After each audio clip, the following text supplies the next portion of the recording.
Welcome friends to another episode of the Urban Homesteading Channel. I'm Professor DIY.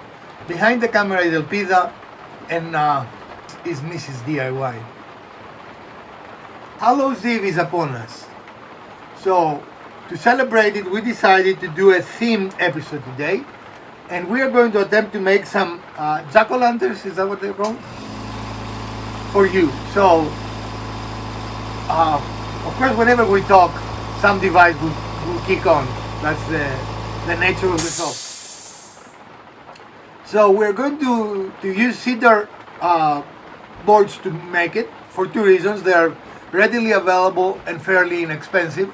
In our case, they are remnants of other projects, so they're already smooth, right? We've finished them.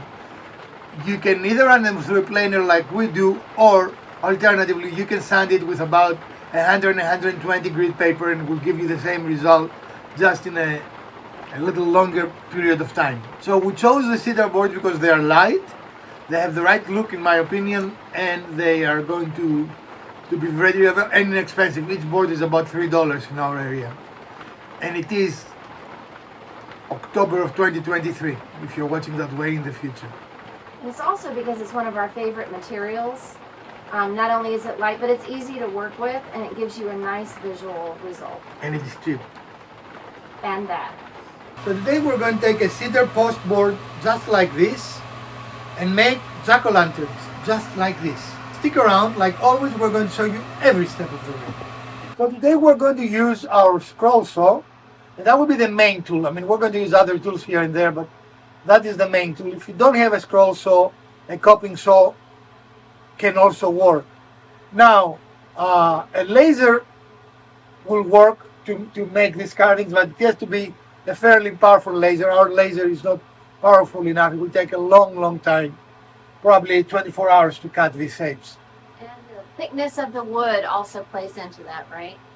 That's why I couldn't. I mean, it was a thinner wood. We could do it in a couple of hours. The CNC, of course, could do it very easily, but we wanted to show you how to do it with fairly basic tools. Also, take your time, choose your shapes carefully, because you, for example, this, which one was the easiest, Mrs. DIY? For the shapes, it's definitely the ghost. Okay, so the less complexity you have on your shapes, the easier it will be for you to cut, right?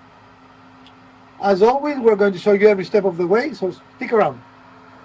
So we laser cut some paper, and we're using an X-Acto knife in case the cut is not complete yet. Of course, you don't have to have a laser to do this. You can use a pair of scissors, right? Yeah, for sure. We have a laser, we use the laser. So we laser cut a few different patterns. As we usually do when we start the project, we change our mind on how to do it. What we told you is valid, and of course you can do it, but we figure out it would be easier for us to laser directly on the wood. Again, we're doing this because we have the laser. It is absolutely not essential, and we're not going to use the laser for cutting.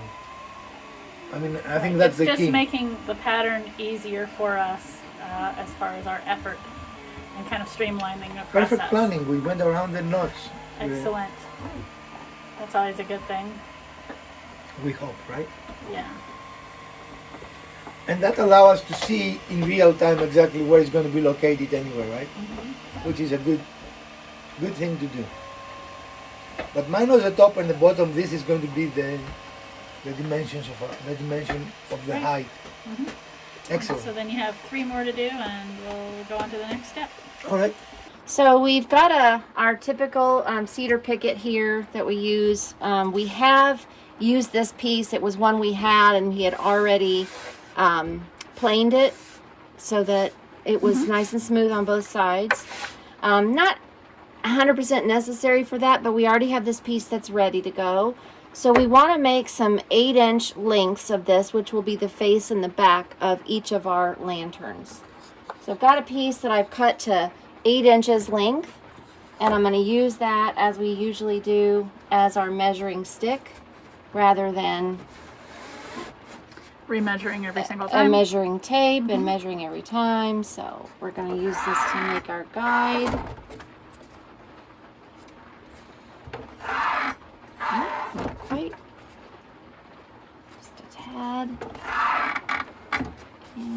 I've got to move back one hair. There we go. So now I'm going to take this one off, hold it in place, and make our next cut.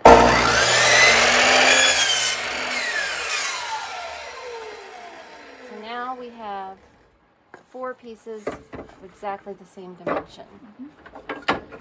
And that'll get us started for the fronts, right? That'll be. So we're going to start by making some relief openings so we can put our blade through.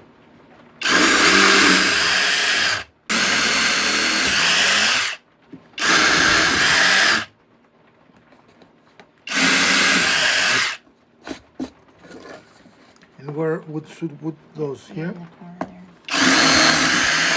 And another one here. Wherever, yeah. One for the mouth. Okay, that's. Nice. Okay. All right. And then we're going to come to the scroll saw and start working on them.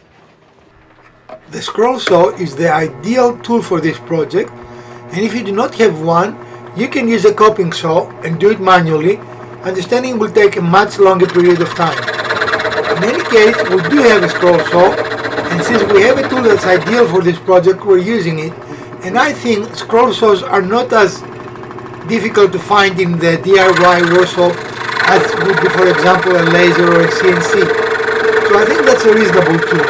It would be harder to do with hand tools, as we already mentioned, but by no means impossible to do using hand tools. You can try it, and if you want to buy a scroll saw, they're fairly inexpensive. You can buy a good one for under $10 and build something like that in just a little longer time than we did. And of course, you do one at a time. You don't need to do 3 like we did in this case. The scroll saw allows you to make very tight turns, and if you have a different blade, you can do even tighter turns than we're showing you here. This is the actual speed of the scroll saw. The video has not been sped up here, but you can see very easily the precision that this tool affords you. No other tool in the wood shop can make those curves more precise and with a smaller amount of curve than this tool can. A laser will approach that and will have a very small curve, but still, in the wood shop, if you don't want to use technology, this is the best saw to do detailed work. The only drawback is that you need to have a pilot opening with a drill bit so you can insert the blade through. So our first phase is done, and we're going to do 2 more so we have a variety, and we're going to start assembly. Do you know how to tune a scroll saw? As you tighten it, you want that high pitch sound like there, and that tells you that the blade is tight. You cannot do it by feel alone because this is a very short blade. And you won't have the deflection, for example, a bandsaw will have, right? You've got the tighten and loosen, and so every time you're taking your piece out to go to a new section, you have to do that. And then when you're tightening back up, that's the sound. Do it one more time, honey. We want to get this melody right. No, that's correct. There. If you can name that note, Yeah. you'll get a prize. Was that a G minor? I must admit that the scroll saw reminds me a little bit of a sewing machine. But in any case, it is really intended to be a smaller dimension saw that does very similar things as a bandsaw in smaller scale. Now all I'm doing is repositioning the blade for the next angle that I've got coming up.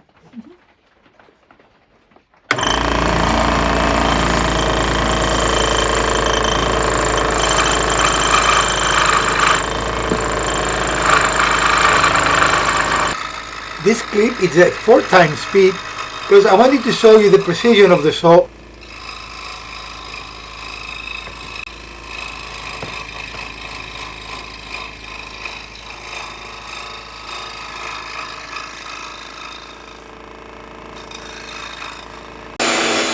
Here we cut 8-inch pieces in half, and in essence that will give us the size of the lanterns. We chose to do that for using the material as effectively as possible, and this gives us enough dimension that it looks correct, at least to us. You can have any dimension you want from the sides, but if you want to maximize your material, it makes sense to do it this way. Okay.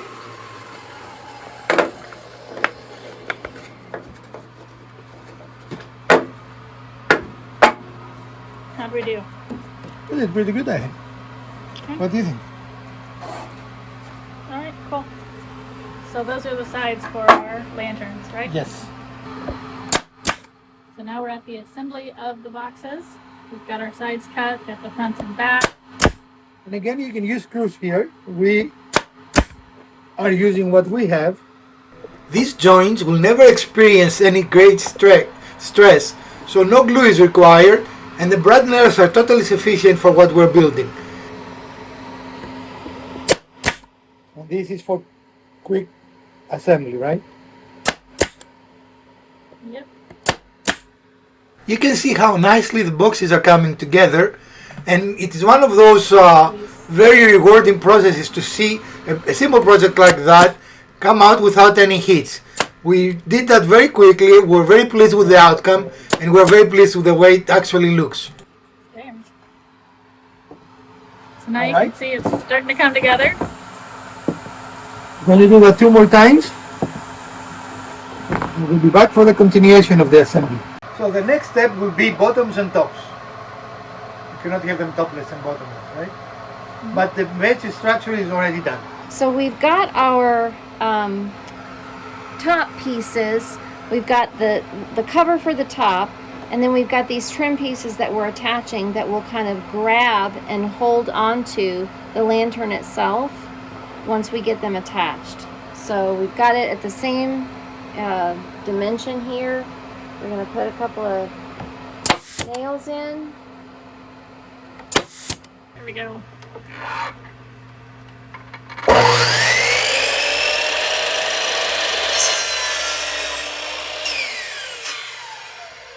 So what are we cutting here? A teapot. I like It's going to be actually a stem that will be on top of our boxes. That will be our lid handles. Lid handles. And the aroma of fresh cut cedar is amazing right now. We'll hold the other side up, the bottom. Yep, we can see it. Amazing. So we've got 2 more to cut. Yep.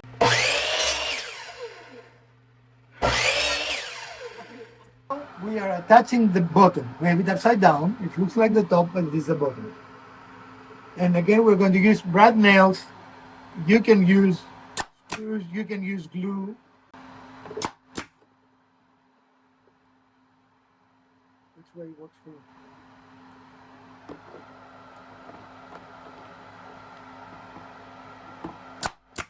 Fire! There we go. All right. 1 more. Amazing.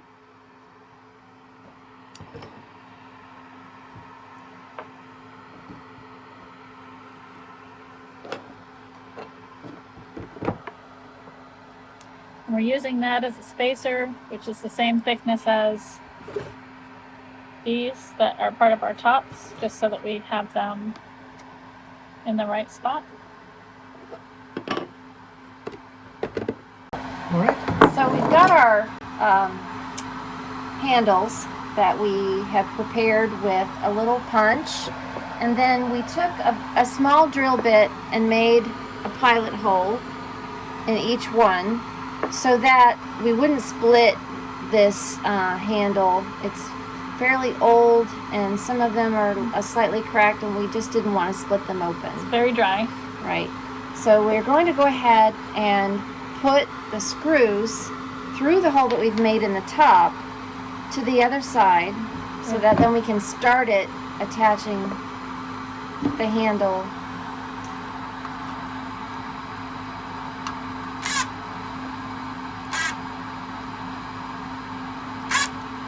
Okay, and we'll get this going on here like so, and then we can push down on it. Hold it. Let's look at it. Yeah, it doesn't matter. I'm trying to hold soft it. wood.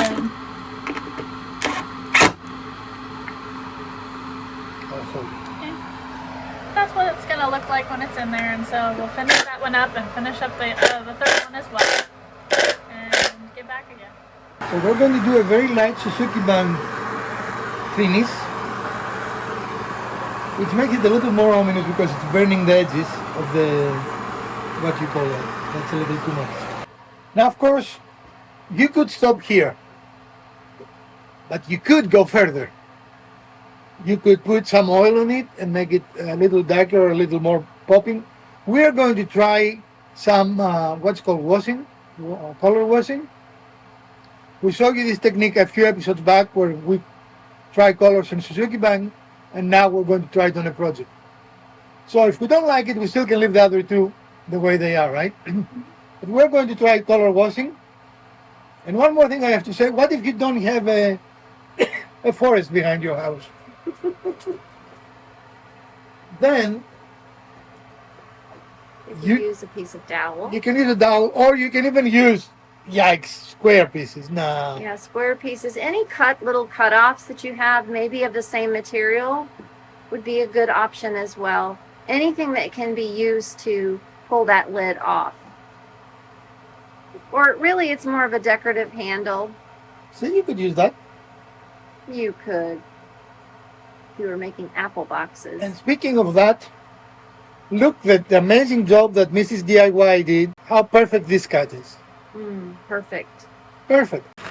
Because of the rainy weather outside, we're going to paint inside, and we're going to first try on a piece of scrap to see if we like it or not, because we kind of like this look just as it is. Yeah, I think they turned out great. So we're going to see if we can improve on it or we'll leave it alone. We're bringing out all the colors now. This is becoming coloring with Elpida, Mrs. DIY, and Professor DIY, right? But I guess these existed in our inventory and we haven't used them, so it's... They existed in my inventory. I'm going to inventory you. So here is our test piece. It's just a very light coat, but you can see all the Shusugi Band black burn marks there through the orange. That's exactly what you want. All right, let the experimentation continue. While we like the way they are, we do like the orange there, so we're going to try at least one of those lanterns, and if we like it, we'll do the rest of them. I'm gonna get me some paper towel here and let's wipe it and see how that goes.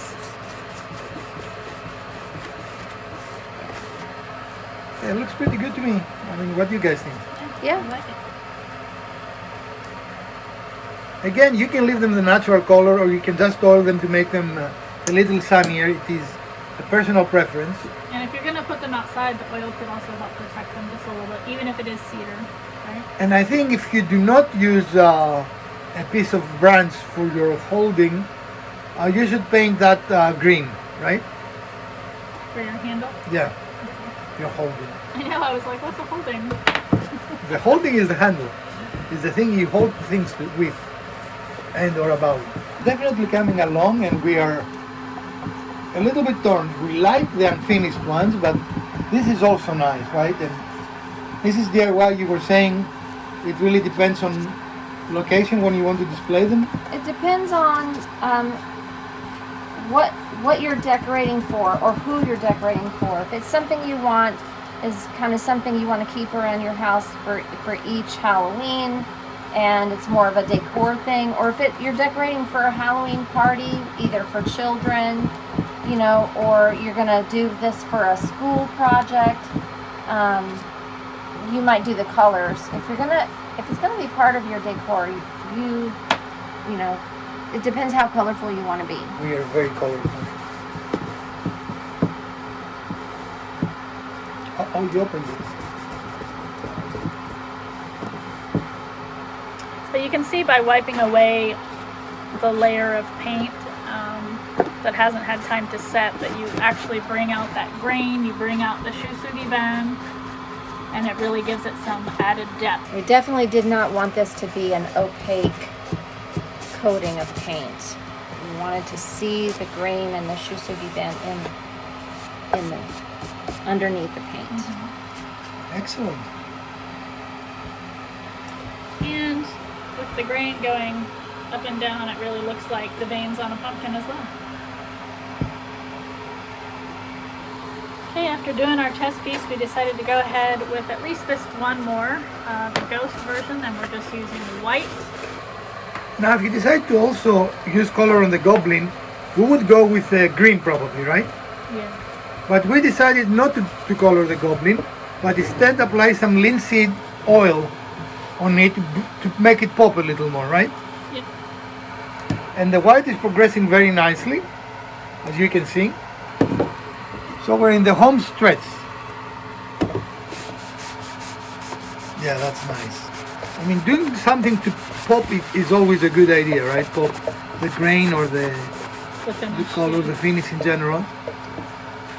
And as you can see, this, just applying a little bit of oil makes some difference in this whole process. Mm-hmm. Now, a couple of things. Again, if you do not have a tree available to get a branch to cut for the handles, there are other options. Or you can even use a rope from one side to another, or even a piece of cable, right? An old coat hanger. There are many options that you can use. Let your imagination go wild. I like this look. What do you think, Mrs. DIY? Yep. We don't often use linseed oil, but when we do it on goblins. That fell a little flat. I didn't hear any response from the ladies. In the peanut gallery. All right, so as soon as we're done, we're going to show you all three of them. You can see there the difference when the Suzuki bank ended versus where there is Suzuki bank, which is where the top is. So you can see the difference that this finish made, and I just love it. Right? Mm-hmm. That might have been the first ride for the day for me. All right, and here we are. These two have LED lights, and this one has a real flame. Just wanted to see, I don't know, can you see the difference, Mrs. DIY? Well, to be honest, the battery operated lights are flickering and the real one isn't. So I think that looks a little more realistic. There's no breeze in here. The fake one looks more realistic, huh? Well, this is our product for today, our project. And like always, we did show you every step you need to take to build them yourself. So like always, we're going to talk to you about our cost, and we're going to tell you a couple of things that we learned in this process. The cost is very low, actually. As I said, the cedar pickets are about $3 in our area, and one will easily give you 2, if not 3, based on your dimensions. So each of them is maybe $1.50, a very low cost of entry. How much do you think, Mrs. DIY, will have to buy them for? I mean, if we were to purchase them. Oh, easily $15 a piece or more. So definitely a fun gift to give to friends or to decorate your home. Not a very expensive gift. We did a lot of learning. This is the first type of project like this that we've done, at least in a long, long time, right? So we learned some things. With the little ghost, we learned now that the order by which you make the openings is important. Like we should have done the eyes first, because they tend to split the wood. We also learned that, I don't know, I forgot, what else we learned? Just to reiterate that, so we should have cut the holes first, but then we also ended up just using drill bits because they're round holes anyway. So we used that. One of the other things we discovered is that obviously the drill bits can wander, so we were using the punch to kind of make a starter hole for them to stay in. It's a jack-o'-lantern, so it doesn't have to be perfect. Even though these lines are pretty crisp and everything, it's okay if they're a little bit off because it's, you know. It's right, this is not high-end furniture. This is a seasonal decoration supposed to be like if you were to carve a pumpkin. It wouldn't be perfect. Right. And that being said, when you're choosing your shapes, whatever sort of lantern you want to make sure you're choosing them kind of wisely. These were a little bit easier to cut out, I think, than say this one, the Goblin. He had a very ornate mouth, which means it was a little more challenging to cut out. And frankly, this one without a scroll, so you cannot make. Right. Unless you use the CNC or a laser. And we have a CNC and we have a laser, but the idea was to show you how to do it with basic tools, right? Mm-hmm. Now this scroll saw is a fairly entry-level scroll saw. I have it for many years. We don't use it very often, but when we use it, it's really the only tool that can do something. And right now, you can buy this for $99 at Harbor Freight. We're not affiliated nor sponsored with Harbor Freight, but this is a very, very good price for a tool like this. To get started with it, yeah. To get started, it is a starter. They're much more expensive. Yeah. Could Once. you use, for example, like a coping type saw to, Yes. To do that by hand? You could. It will take much, much longer. You could drill some pilot holes like we did, and then you'd have to take the blade off, just like we did with the scroll saw, and reconnect it once you got it in the hole, and then proceed around your contours. Right. The process.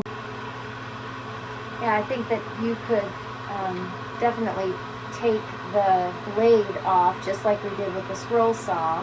If you had a coping saw, put it through the hole, and then cut out your shape. It would take quite a long time, just because it's a manual process. And now, in all honesty, with a laser like ours, even with a new module we haven't tried yet, it will take quite a lot of time to cut something like this. So believe it or not, we were faster without the laser. Now the CNC would be fast. Something like that will knock it out in 20 minutes or less. Mm-hmm. But the laser did come in handy in just scribing the shapes that we wanted to cut out. Made it much faster and more precise in terms of placement. Absolutely. Well, folks, this is our episode for today. We did enjoy it. We hope you also enjoyed it as well. And if you did, we'll appreciate a thumbs up. If you didn't, hit that button twice. Share, like, subscribe. Let us know. Do you like episodes like this so we can make more for you? Or what else you might want to see us build in this channel? Well, we'd like to wish you a Happy All Hallows Eve! And let's build something together.